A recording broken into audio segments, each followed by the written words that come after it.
Hello friends, Poppy's রুপ গার্ডেনে আপনাদের সবাইকে স্বাগত। আশা করছি আপনারা সবাই খুব ভালো আছেন, আমিও বেশ ভালো আছি। আর এই দেখুন, আবার এক বালতি সবজির খোসা আর কিছুটা ডিমের ট্রে নিয়ে চলে আসলাম বেডে দেবো বলে। ভাবলাম ভিডিও শুরুতেই এই কাজগুলো আগে করে নিই, তারপরে বাকি কাজ করব।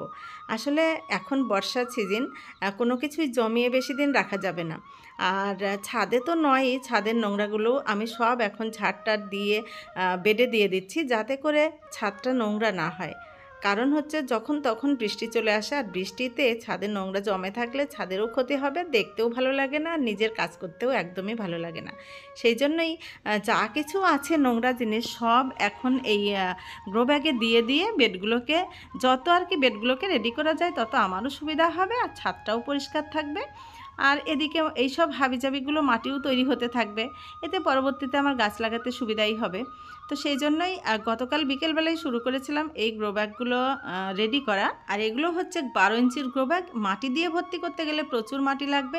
আর আপনারা তো দেখেছেন আমার বেশিরভাগ ভিডিওতেই আমি দেখিয়েছি যে আমি কিন্তু গ্রো ব্যাগে খুব কমই মাটি দিয়ে ভর্তি করি, বেশিরভাগই এইভাবে কিচেন ওয়েস্ট দিয়ে, জামা কাপড় দিয়ে, সুতির জামা কাপড় দিয়েও করি। যাই হোক, এইভাবে করলে বাড়ির নোংরাগুলোও পরিষ্কার হয়ে যায়, আর গ্রো ব্যাগগুলোও আমার রেডি হয়ে যাবে। আর আমার বাগানের বেশিরভাগ বেডই আমি এইভাবে হালকা করেই তৈরি করি। এই দেখুন, এক বালতি কিচেন ওয়েস্ট নিয়ে চলে এসেছি, সবজির খোসা, আর এখানে কিছুটা ডিমের ট্রেগুলোকে বেশ কুচি কুচি করে ভেঙে একটু পা দিয়ে দুমড়ে নিলাম, যাতে হয়ে যায় আর কি, জায়গাটা কম লাগবে ভিতরে যখন দেব। আর এই যে বেডগুলো এই পর্যন্ত আমি কালকে রেডি করে রেখে গেছি। আর এটা হচ্ছে কিভাবে রেডি করেছি, চলুন সেটাও এক ঝলক দেখে নিন। এই দেখুন, এগুলো কিন্তু গার্ডেন ওয়েস্ট বলতে পারেন, গার্ডেন ঝাড় দেওয়া যে মাটি সেইগুলো। তো গত ভিডিওতে আপনাদেরকে দেখিয়েছিলাম যে একটা বড় গ্রো ব্যাগে আমি কিছু মরা গাছ দিয়েছি, তো সেই জায়গাটাই কিন্তু ঝাড় দেওয়ার পরে যে অংশটা ছিল সেটাও ভর্তি করে, বস্তা ভর্তি করে রাখা ছিল। আর সেটাকেই আজকে সকালবেলা আমি রোদে দিয়ে দিয়েছিলাম, যেহেতু একটু ভেজা ভেজা ছিল। তো রোদে দেওয়ার ফলে সারাদিনে বেশ সুন্দর শুকিয়ে গেছে এইসব পাতা টাতাগুলো। আর এটা কিন্তু পাতা পচা সার, এখানে মাটি নেই বললেই চলে আর কি, মানে ওই ঝাড় দেওয়ার সঙ্গে যেটুকু মাটি এসছে সেটাই আর কি।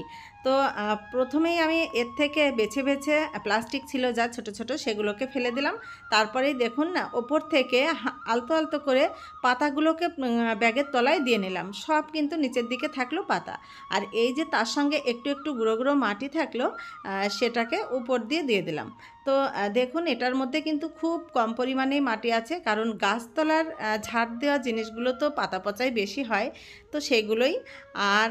আর একটা 12 ইঞ্চির গ্রো ব্যাগ নিলাম, যেখানে আমার এই যে ছাদের চাল কুমড়ো গাছটা আমি তুলে রেখে দিয়েছিলাম, সেই চাল কুমড়ো গাছটা নিচের দিকে দিয়ে নিলাম, তার উপরে আবার এই মাটি কিছুটা ছড়িয়ে দিলাম। আর এইভাবে বেড রেডি করলে বেডটা তো হালকা হয় প্রথমত, তারপরে এই যে পাতা পচা সার, এটা তো গাছের জন্য ভীষণই ভালো। তারপরে যেখান থেকে আনছেন সেই জায়গাটা কত সুন্দর পরিষ্কার হয়ে যাচ্ছে। তো দেখুন, ছাদ ঝাড় দিয়ে পরিষ্কার করে এগুলো সেট করতে আমার সন্ধ্যেই হয়ে গেছে, ওই পর্যন্ত করে রেখেছিলাম। আর এবারে এর মধ্যে দেব হচ্ছে এই ডিমের ট্রেগুলো একটু দিয়ে দেব, যেহেতু আমি এই সবজির খোসাগুলো দেব, এগুলো পচে তো রস বেরোবে, তো নিচে মাটিও আছে একটু, সেটাতেও টেনে নেবে। আর এগুলোও দিয়ে দিই, তাহলে একদমই রসটা বেরিয়ে নিচে যাবে না, মানে এটা পার হয়ে নিচের দিকে আর যাবে না, এর মধ্যেই থেকে যাবে। এই জন্য দিয়ে নিলাম কিছুটা ডিমের ট্রে। আর ওই দিকে একটা ছোট, ওটাও আছে, ওটার দিলাম না, আজকে এই তিনটেতেই করি আপাতত। এক বালতি দিয়ে দিই একটু একটু করে। তো এই এক বালতি কিচেন ওয়েস্ট কিন্তু একটা গ্রো ব্যাগে ঢেলে দিলেই নিয়ে নেবে, কিন্তু ওই যে রসটা বেরিয়ে যাবে, অনেক পচলে অনেকটা রস বেরোবে, আর ওই লিকুইডটা বেরিয়ে একদম বাইরে চলে যাবে। তার কারণেই আমি তিনটেতে অল্প অল্প ভাগ করে দিলাম, যাতে লিকুইডটা বেরিয়ে একদম বাইরে চলে না যায়। আর এইভাবে এক বালতি করে কিচেন ওয়েস্ট যখনই আমার হবে তখনই এইভাবে দিয়ে যাব। এতে করে দেখুন, এত বড় বড় বেডগুলো আমার কিভাবে রেডি হয়ে যাবে আমি বুঝতেই পারবো না। তো দেখুন, প্রথম দিকে যখন ছাদ বাগানে গাছ লাগাতাম তখন কিন্তু মনে হতো যে এত মাটি কোথায় পাবো। এখন দেখছি মাটিটা কোনো সমস্যাই নয়, আসলে এইভাবে বেড রেডি করলে দিনের পর দিন প্রচুর বেড রেডি করা যায়, আর প্রচুর মাটি ছাদে এমনিতেই হয়ে যাবে। তো মাটি আলাদা করে নিয়ে আসার কোনো দরকার নাই। এই যে এক মুঠো করে মাটি দিলে দিলেই এক একটা বড় বড় বেড কিন্তু রেডি হয়ে যায়। আমার অনেক ভিডিওতেই দেখিয়েছি আপনাদেরকে। আর এই যে কালো প্যাকেটটাও ভেবেছিলাম বেড রেডি করব, কিন্তু শেষ পর্যন্ত ভেবে দেখলাম না, এর উপরেও তো একটু মাটি দিয়ে দিতে হবে। তাই এর উপর দিয়ে একটু মাটি ছিটিয়ে দিলাম। এতে করে কোনো গন্ধ হবে না, কোনো পোকা হবে না, একদম গন্ধহীন কম্পোস্ট সার তৈরি হয়ে যাবে। আপনারা অনেকেই গন্ধের জন্য হয়তো এটা বানাতে চান না, বা পোকার জন্য। এইভাবে তৈরি করুন, একদম গন্ধ পোকা কিছুই হবে না। আর 2 মাসের মধ্যেই খুব সুন্দর মাটি এই বেডে হয়ে যাবে। এবারে চলুন, এই যে বেডগুলো আমি রেডি করেছিলাম, এগুলোতে আজকে লঙ্কার চারা লাগাবো। আর আপনাদের সামনেই দেখুন লঙ্কার চারা দিয়েছিলাম। যারা আমার পুরনো বন্ধু তারা দেখেছেন, নতুন বন্ধুরা হয়তো দেখেননি। তাদের জন্য বলি, যদি দেখতে চান তাহলে একটু পিছিয়ে গিয়ে এই ভিডিওটা দেখতে হবে। আর তারপরেও আমি একবার বলে দিচ্ছি, এগুলো হচ্ছে আমরা যে ঘরে শুকনো লঙ্কা খাই তার নিচেই যে বীজগুলো পড়ে, সেই বীজ থেকেই আমি চারা তৈরি করেছিলাম। তো এত পরিমাণে এখানে চারা হয়েছে যে চারাগুলো বাড়তেই পারছে না। এত চারা এক জায়গায় হলে কি করে বাড়বে? তো আমি আজকে কয়েকটা চারা এর থেকে নিয়ে লাগিয়ে দেব। আর বাকি প্রচুর চারা আমার থাকবে, এখানে ওখানে করে লাগাতে হবে। তো দেখুন, যে বেডগুলোতে আমি লাগাচ্ছি সেই বেডগুলোও কিন্তু আমি এই একইভাবে কিচেন ওয়েস্ট দিয়ে দিয়ে তৈরি করেছি বেশ অনেক দিন আগে থেকেই। আমার যারা একদমই নতুন বন্ধু তারা হয়তো জানেন না, কিন্তু আমার পুরনো বন্ধুরা কিন্তু দেখেছেন যে আমি এই বেডগুলো কিভাবে রেডি করেছি। একটু একটু করে কিচেন ওয়েস্ট দিয়েছি আর ওইভাবে মাটি ছিটিয়ে রেখে দিয়েছি। আস্তে আস্তে কিন্তু আমার বেডগুলো তৈরি হয়ে গেছে। আর এটা আমি প্রায় মাসখানেক ধরে করে নিয়েছি। তবে লাস্ট যখন আমি মাটি দিয়েছি তখন কিন্তু মাটির সঙ্গে বেশ অনেকটা মতো গোবর সার মিশিয়ে তার উপর দিয়ে নিয়েছি। তাতে করে এই যে গাছগুলো আমি বসালাম, এই গাছগুলোর যা খাবারের প্রয়োজন সেটা ওই মাটি থেকেই পেয়ে যাবে। আপাতত কোনো খাবার দেওয়ার কোনো দরকারই হবে না। কারণ হচ্ছে বৃষ্টি হলে মাটিটা বেশ ভেজা থাকে, আর ভেজা মাটিতে খাবার দিলে ফাঙ্গাস লাগার ভয় থাকে। এই জন্য কিন্তু আমি কোনো খাবারই দিই না। বৃষ্টির জল থেকেই এমনিতেই গাছ প্রচুর পরিমাণে এনার্জি খাবার পেয়েই যায়। সেই জন্য গাছগুলো কিন্তু খুব ভালো হয় বৃষ্টির জলেই। এই সময় খাবারের খুব একটা প্রয়োজন নেই। সেই কারণে এই সময় যে কোনো গাছ লাগানো যায়, তার গ্রোথটা কিন্তু অনেক ভালো হয়। আর লঙ্কা গাছের পাতা কোঁকড়ানো একটা বড় সমস্যা অনেকেরই হয়ে থাকে, তবে এই সময় লাগালে সেটা অনেকটাই এড়ানো যায়। এই সময় কিন্তু খুব একটা পাতা কোঁকড়ানো হবে না। কারণ হচ্ছে এই যে প্রত্যেক দিনই প্রায় বৃষ্টি হয়, আর এই বৃষ্টির জলে পাতাগুলো ধুয়ে যায়। আর পাতা ধুয়ে গেলে স্বাভাবিকভাবেই পোকামাকড় থাকবে না, ফলে পাতাটা কোঁকড়ায় না, গাছ অনেক সতেজ হয়। তো যাই হোক, এবারে করব কিছুটা হারভেস্ট বাগান থেকে। আর বাগানের এই যে টাটকা টাটকা সবজি তুলে নিই একটু একটু করে হলেও, আমার কিন্তু ভীষণই ভালো লাগে। একদম জৈব উপায়ে এত সুন্দর সবজি কোথায় পাবো? আর এখন সবজির যা দাম সে তো আর বলতে নেই। আর আমার বাগানে যে বেগুন গাছগুলো ছিল, বেগুন গাছগুলো কিন্তু ফাঙ্গাস লেগেছিল, ফলে আমি একদম গোড়ার থেকে ছেটে কেটে দিয়েছি। সেখান থেকে আবার একটু একটু করে পাতা ছাড়ছে।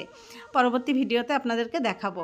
আর আজকে হারভেস্ট করতে করতেই আপনাদেরকে দুটো খুব সুন্দর সুন্দর জিনিস দেখাবো, আমার বাগানে নতুন যেগুলো হয়েছে। আমার তো ভীষণই ভালো লাগছে, ভীষণ খুশি আমি। আশা করছি আপনাদেরও ভালো লাগবে দেখে। চলুন ঝটপট করে আরও কিছু হারভেস্ট করে নিই। আর আমার এই ঢ্যাঁড়স গাছগুলোতে কিন্তু অনেক ঢ্যাঁড়স দিচ্ছে, আর যেগুলো বয়স্ক হয়ে গেছিলো মাঝখান থেকে আমি গাছ কেটে দিয়েছিলাম। দেখুন নতুন ব্রাঞ্চ বেরিয়ে আবার কিন্তু প্রত্যেকটা ব্রাঞ্চ থেকে ঢ্যাঁড়স পাচ্ছি। আর আজকে অনেক দিন পর বাগানে 2-3টে ঝিঙে পেলাম। 3টে ঝিঙে আর কি হয়েছে বাগানে, তার মধ্যে দুটো বেশ ভালো। হাত দিয়ে ছেঁড়ার চেষ্টা করলাম, সে তো পারলাম না, বাধ্য হয়ে গিয়ে কাঁচি নিয়ে আসলাম, কাঁচি দিয়ে কেটে নিচ্ছি। কারণ ঝিঙের বোটা কিন্তু ভীষণই শক্ত হয়, ওটা এক হাত দিয়ে ছেঁড়া খুব মুশকিল হয়ে যায়। সেই জন্য কাঁচির হেল্প আমাকে নিতেই হলো আজকে। তো যাই হোক, দেখুন গাছে আজকে 3টে ঝিঙে হয়েছে, তার মধ্যে একটা তো আমি আগে থেকে দেখিনি, তুলতে গিয়েই দেখলাম। এই দেখুন, এটা হচ্ছে ছোট্ট, তো ছোট্টতেই পেরে নিলাম। মনে হচ্ছে ওটা খুব একটা বড় হবে না, তাই ওটাকে তুলে নিলাম। আর ঝিঙে কিন্তু তেমন একটা নেই, আর প্রচণ্ড রোদের কারণে ঝিঙে খুব একটা ভালো হয়নি। গাছও যে খুব একটা ভালো তা নয়। তো এবারে বৃষ্টি হলে যদি গাছের চেহারা একটু ভালো হয়। আর এখানে যে উচ্ছে গাছ হয়েছে এটা কিন্তু বেশ ভালো হয়েছে, চেহারাটা ভালো হয়েছে। আগের দিন এর থেকে 2টো উচ্ছে তুলে নিয়েছিলাম, আজকেও একটা নিলাম। আর এখানে দেখুন 2টো পাইপ দিয়ে আর কিছু ঝাঁটার কাঠি দিয়ে আমি মাচা করে দিয়েছি কোনো রকমে গাছটা আর কি দাঁড় করিয়ে দেওয়ার জন্য। তাতে কিন্তু বেশ গাছটা ভালো উঠেছে, দাঁড়িয়েওছে সুন্দর, আর উচ্ছেও দিচ্ছে। আর এদিকে এই যে বলেছিলাম নতুন জিনিস দেখাবো, এই দেখুন একটা হচ্ছে এতদিন পরে একটা কাঁকরোল কিন্তু একটু বড় হয়েছে। আর এটা কি বলবো, আমি এত বাগানে আসি আমি কিন্তু এটা দেখিনি যে আমার চোখ এড়িয়ে কখন এত বড় হয়ে গেল। আজকে হারভেস্ট করতে করতে হঠাৎ করেই এটা আমার চোখে পড়ে গেল। তো আমার তো দারুণ লাগছে, ভাবলাম ভালোই হলো আপনাদের সঙ্গে একবারে শেয়ারও করে দিতে পারলাম। আরেকটা জিনিস আছে বাগানে যেটা একদম খুব সুন্দর নতুন জিনিস, চলুন সেটাও দেখাবো। এই দেখুন, এটা হচ্ছে আমার বিনামাটির বেড, অনেক বড় বেড। একবার আপনাদের সঙ্গে তো শেয়ার করেইছি কিভাবে এটা রেডি করেছিলাম। কারণ এই বেডটা বসিয়ে আমি শুধু বস্তা বস্তা শুকনো পাতা আর কিচেন ওয়েস্ট ঢেলে রেখে দিয়েছিলাম মাটি দিয়ে গাছ লাগাবো বলে।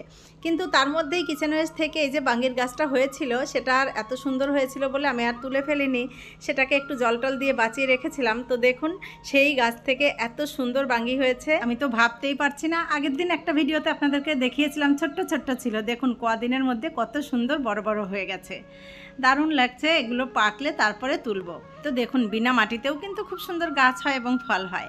আর এদিকের আমার যে জবা গাছটা ভর্তি ফুল, প্রত্যেক দিনই ফুটছে। আর যেহেতু আজকে একটু বেলা করে এসেছি, দেখুন পার্সলেন ফুলগুলো কিন্তু একদম মরে গেছে। যদি আমি সকাল 8টার দিকে আসতাম তাহলে এই ফুলগুলো পাওয়া যেত। আসলে প্রচণ্ড রোদ হলে সকাল সকালই ফুলগুলো মরে যায়, আর এখন 9:30 বেজে গেছে, এই জন্য ফুলগুলো মরে গেছে। আর চলুন আবার এখন কিছু ডাটা তুলে নিই। আর এখানে লেবু গাছের গোড়াতে বেশ কিছু ডাটা হয়ে রয়েছে। আর ওখানে একটা গ্রো ব্যাগে আমি যে মাটি তৈরি করি কিচেন ওয়েস্ট দিয়ে, সেটা করার পরে কিন্তু এইভাবে ডাটার বীজ ফেলে রাখি। তো দেখুন ওই গ্রো ব্যাগটার মধ্যেও কিন্তু বেশ কিছু ডাটা হয়ে রয়েছে, তার থেকেও কিছুটা তুলে নিলাম। তো এই জন্যই বলি যে মাটি যখন তৈরি করি মাটিটা তো হবেই, উপরে যদি কিছু বীজ দিয়ে রাখা যায় তাহলে কিছু কিন্তু সবজি পাওয়া যায়। এই ধরনের সবজি বিশেষ করে যেগুলো গোড়াতে খুব একটা মাটির দরকার হয় না, সেই সবজিগুলো কিন্তু পাওয়া যায়। তো দেখুন আমার ওই লেবু গাছের গোড়া থেকে আর ওই গ্রো ব্যাগ থেকে তুলে নিয়ে কতগুলো ডাটা হয়ে গেল। আর অনেক দিন পর কটা বরবটি হয়েছে গাছে, তবে গাছটার অবস্থা একদমই ভালো নয় দেখুন। তবে যে কটা ফুল হয়েছে বরবটি কিন্তু হয়েছে।